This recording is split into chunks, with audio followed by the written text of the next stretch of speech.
The hearing of the Senate Foreign Relations Committee will come to order. Consider the following. After a fractious election cycle, the defeated yet dangerous demagogue spews lies about election fraud. He urges his supporters to reject reality, inciting them to commit a violent attack on government buildings just a few days into the start of the new year. The shocking images of the insurrection are then broadcast all over the world.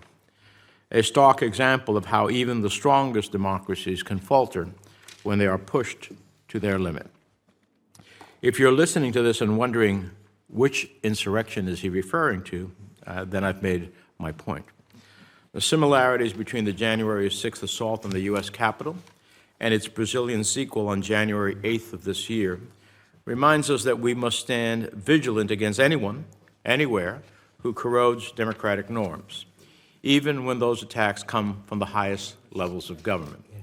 For just as we know who was responsible for instigating the attacks on the very institution in which we hold this hearing, we know that former President Jair Bolsonaro, through his lies and disinformation, fomented the attacks on Brazil's democracy.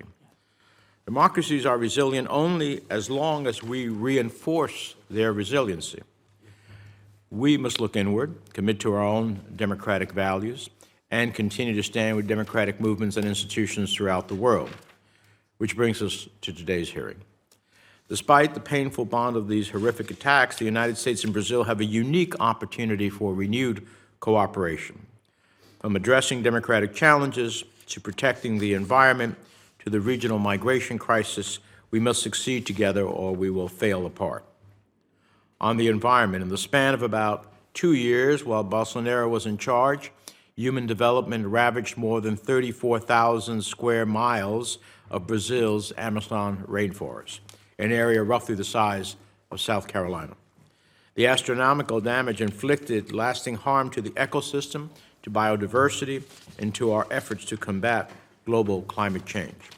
Without drastic measures to reverse Bolsonaro's actions, the lungs of the earth could become a net emitter, preventing us from addressing catastrophic climate change. Make no mistake, Brazilians are fighting for the Amazon, but under Bolsonaro, that proved hazardous in and of itself, particularly for indigenous populations. In 2021 alone, invasions of and attacks on indigenous communities increased nearly threefold to more than 300 documented cases. That same year, 176 indigenous people were murdered for their activism to protect their homeland, the highest numbers ever recorded. Brazil under Bolsonaro was one of the deadliest places for environmental defenders in the world, which is why I'm heartened that President Lula has made restarting Amazon conservation and protecting environmental defenders a top priority. And the United States stands ready to support these steps. Last Congress, I introduced the bipartisan Amazon 21 Act, crucial legislation that rewards both conservation goals and economic competitiveness.